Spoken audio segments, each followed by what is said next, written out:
አብይ ጾምን የምንጾመው የት ለመድረስ ነው? መቼስ 40 ቀን እየጾምን 40 ቀን ጾመን የት ነው የምንደርስ? ምንድን ይባላል መሰላችሁ? መንገድ የሚሄድ ሰው መጀመሪያ ማወቅ ያለበት የት እንደሚሄድ ነው። የት እንደሚሄድ ማወቅ አለበት። ከዚያ ቀጥሎ ደግሞ በየት በኩል እንደሚሄድ ያጠናል። መቼ እንደሚሄድ ደግሞ ያጠናል። እነዚህን ሶስቱን ሲያውቅ ደግሞ የት እንደሚሄድ፣ በየትኛው በኩል ቢሄድ እንደሚያዋጣው፣ መቼ መሄድ እንዳለበት ከወሰነ በኋላ ደግሞ እንዴት እንደሚሄድ ደግሞ ምን ይላል? ይወስናል። የሀገሩን ርቀት ያያል፣ መድረሻውን ያያል፣ የመንገዱን ስልት ያያል፣ ቀኑን ወስኗል። ከዚያ በኋላ ደግሞ እየፈጠንኩ ልሄድ፣ እየሮጥኩ ልሄድ፣ ብቻዬን ልሄድ፣ ከሰው ጋር ልሄድ የሚለውን ደግሞ ያዘጋጃል። መንገድ የሚሄድ ሰው እነዚህን ሳያውቅ መጓዝ የለበትም። ምን ይላል መሰላችሁ? አንድ ጸሐፊ የተውሶ ቃል ለመናገር ይቅርታ እየጠየቅኩኝ፣ ሚኒንግለስ ጆርኒ ቱዋርድስ ሚኒንግለስ ኤንድ። ምን ማለት ይመስላችኋል? ትርጉም የሌለው ጉዞ ትርጉም የሌለውን መጨረሻ ያመጣል።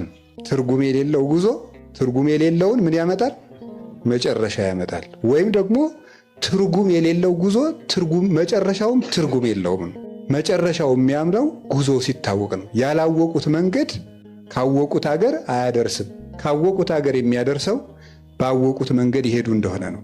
የሚኬድም የምንሄድበት ዓላማ ሲሄድ ነው። ወይ ቃል እንሰጥ፣ ወይ ቃል እናመጣ፣ ወይ ልንኖር፣ ወይ ሰው ልናደርስ፣ ወይ የምናገኘው ነገር ሲኖር ነው። ዝም ብሎ መጓዝ የነፋስ ጉዞ ነው፣ ወይም የውሃ ጉዞ ነው። ውሃ ሂዶ ሂዶ ሂዶ ሂዶ ለራሱ የሚጠቀመው ነገር የለም። ነፋስ ነፍሶ ምንም ነፋስን እንደመጎሰም ነው ያለው ቅዱስ ጳውሎስ። ስለዚህ ነው ትርጉም የሌለው ኑሮ መኖር እጅግ አስጨናቂ ነው። ስለዚህ ስንኖር ለምናደርገው ነገር ሁሉ ለምን እንደምናደርገው ግንዛቤም አይምሮም ዓላማም ሊኖረን ይገባል። አብይ ጾምም ዓላማ ያለው ጾም ነው። ለምንድን ነው የምንጾመው? ምንድነው? የት ነው የምንደርሰው? ጾመን የት ነው የምንደርሰው? ጾመን የት እንደርሳለን የሚለውን ስናውቀው፣ የምንደርስበትን ስናውቅ አካሄዳችንም እናሳምራለን ማለት። አብይ ጾምን ለምን ጉዞ አልከው ስትሉ፣ ክርስትና በባህሪው ራሱ ምንድን ነው የሚባለው? መንገድ ነው አይደለም? ክርስትና መንገድ ይባላል። ጌታችን መድኃኒታችን ኢየሱስ ክርስቶስ ከተነሳ በኋላ የመጀመሪያዎቹ ክርስቲያኖች ሃይማኖታቸው ምን እያሉ ነበር የሚጠሩት? መንገድ እያሉ ነበር የሚጠሩት። እና ሃይማኖት መንገድ ይባላል። ሃይማኖት ራሱ መንገድ ነው፣ ጉዞ ነው። በብሉይ ኪዳንም መንገድ እየተባለ ተጠርቷል። በሐዲስ ኪዳንም መንገድ እየተባለ ይጠራ ነበር። ለምሳሌ በብሉይ ኪዳን አንድ ሐሳብ ለማምጣት ትንቢተ ሆሴዕ ምዕራፍ 14 ቁጥር 9 ላይ እንዲህ የሚል ቃል አለ። እስመ ርቱዓት ፍናዊሁ ለእግዚአብሔር ጻድቃን ይሐውርወን ወኃጥአን ይስእንወን ይላል። የእግዚአብሔር መንገድ ቅን ነው፣ ጻድቃን ይሄዱባቸዋል፣ ኃጥአን ግን ይወድቁባቸዋል ይላል። የእግዚአብሔር መንገድ ያለው ሃይማኖትን ነው። ሃይማኖት ማለት እግዚአብሔር ወደ እኛ የመጣበት፣ እኛ ወደ እግዚአብሔር የምንሄድበት፣ እግዚአብሔር ያደረገው መገለጥ ነው። እግዚአብሔር ወደ ሰው ልጆች የቀረበው መቅረብ፣ የእግዚአብሔር ወደ እኛ መቅረብ፣ እኛን ወደ እሱ መሳቡ፣ እሱ ማንነቱን ለእኛ የገለጠው መግለጥ፣ እርሱ ሃይማኖት ተብሎ ይጠራል።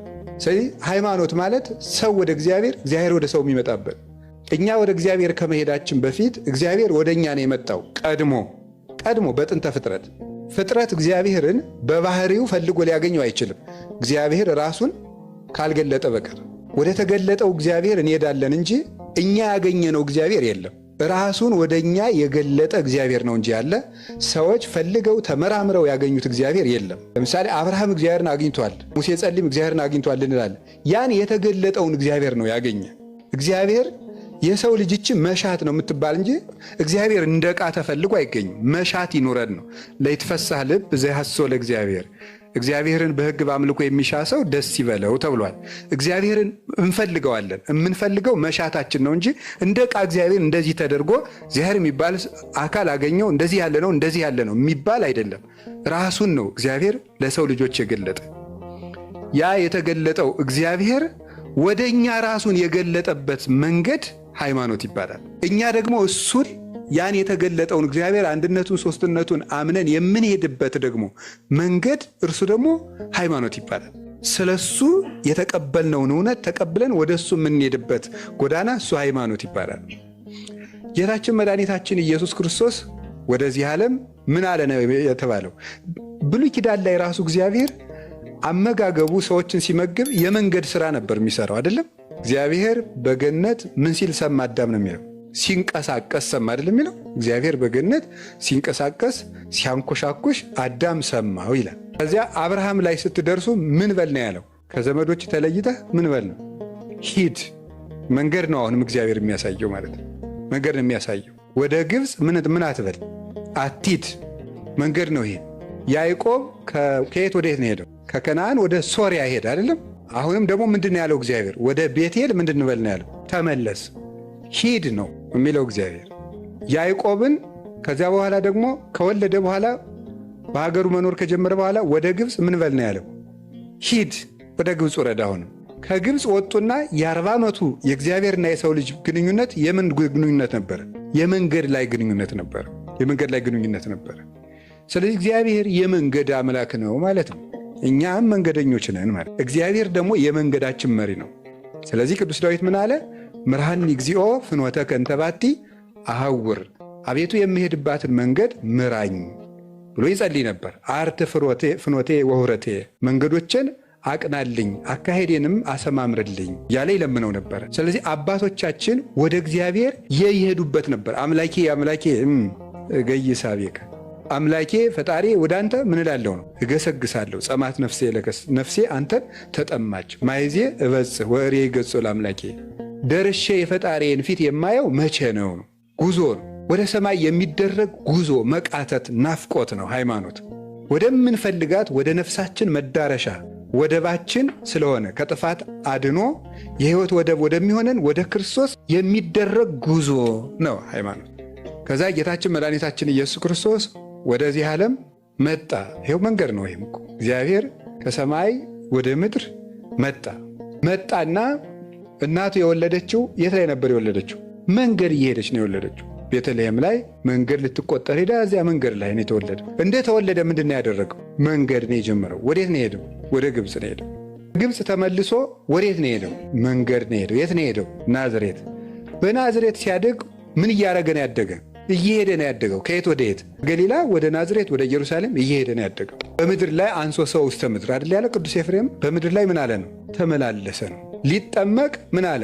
ሆረ ኢየሱስም ገሊላ ሀበ ዮሐንስ፣ ሄደ። 40 ቀን ሲሞላው ሊጾም ወደ ምድረ በዳ ምን አለ? ሄደ። ተመልሶ ደቀ መዛሙርቱን ደግሞ የመንገድ ወግ ነው ያወጋቸው። ምንድን ነው ያደረገው? ና ምን በለኝ ነው ትለወኒ፣ ምን በለኝ ነው ያለው? ከተለኝ ነው ያላቸው። መንገድ ነዋ ሃይማኖት። ክርስቶስን ማምለክ መንገድ ስለሆነ ደቀ መዛሙርቱን ሲመርጥ የመረጠበት ቃል ተከተለኝ የሚል ቃል ነበረ። ለጊዜው በእግር ፍጻሜው በግብር እያሉ አባቶቻችን እንደተረጎሙት። ከዚያ በኋላ ደግሞ መጨረሻ ላይ ምንድን ያደረገ? መስቀሉንም ተከተለኝ አለችው። ዘይፈቅድ ይትለወኒ ይጽላ ነፍሶ ያጥብ ወይ ጽሩ መስቀለ ሞቶ ወይ ትለወኒ። እኔ ሊከተለኝ የሚወድ ሰው ቢኖር ሰውነቱን ይጥላ፣ ራሱን ይካድ፣ ለሞት የሚያደርሰውን መስቀል መከራ መስቀል ተሸክሞ እኔን ይከተለኝ ነው ያለ። እኔን ይከተለኝ ማመን ክርስቶስን መከተል መንገድ ነው። ሲያስተምርም ምንድን ነው ያላቸው? እኔ ራሴ ምንድን ነበር ያላቸው? መንገድ ነኝ። አነ ውእቱ ፍኖተ ጽድቅ ወሕይወት፣ እኔ የሕይወት መንገድ ነኝ ነበር ያላቸው። ዮሐንስ 14:6 ሄደን የምንደርሰው ስትለው ሕይወት እኔ ጋር ነው የምትደርሱት። እንዲህ ያለመሆኑ ማረጋገጫ እውነት ምንድን ነው ስለው እኔ ራሴ ምንድን ነኝ ያላቸው? እውነት። በየት አድርገን ነው የምንሄደው? እኔ መንገድ ነኝ ብሎ መለሰ። ከዚያ በኋላ ቅዱሳን ሐዋርያትን ከዚያ በኋላ ከቀራኔዮ ከሊጦስተራ ወደ ቀራኔዮ መስቀል ተሸክሞ ምን አለ? ተነስቶ ደግሞ ወደ ኤማዎስ ከደቀ መዛሙርቱ ጋር ምን አደረገ? ሄደ። ከትንሣኤ በኋላ ወዴታ ሄደ? ወደ ሰማይ አረገ። ከዚያ ተመልሶ ምን ያደርጋል? ይመጣል። ገድነ ሁሉ እኮ መጽእ ካዕበ ወነሣእክሙ ከመ ታህልዉ አንትሙ ሀበ ከዋነ፣ ተመልሼ እመጣለሁ እናንተም እኔ ባለሁበት ትኖሩ ዘንድ እወስዳችኋለሁ። ስለዚህ ይወስደናል። መወሰድ መጨረሻችን መወሰድ ነው፣ መሄድ ነው። ከዚያ በኋላ ከሱ መድረስ ነው። በዚህ ዓለም ላይ ስንኖር ምን እያደረግን ነው ካላችሁ፣ እየሄድን ነው። ኑሮ ራሱ መንገድ ነው። ምን እያደረግን ነው? ወዴት ነው እየሄድን ያለ ነው? እግዚአብሔር ወይ ወደ ሞት ወደ ሕይወት ነው። ከፈቀደልን ወደ እሱ ነው። አቃተን ደግሞ እንጂ እሱ ያውቃል። እና ቅዱስ ጳውሎስ ራሱ ምንድን ያለው? ወደ ክርስቶስ ልሄድ ምን እላለሁ? እናፍቃለሁ።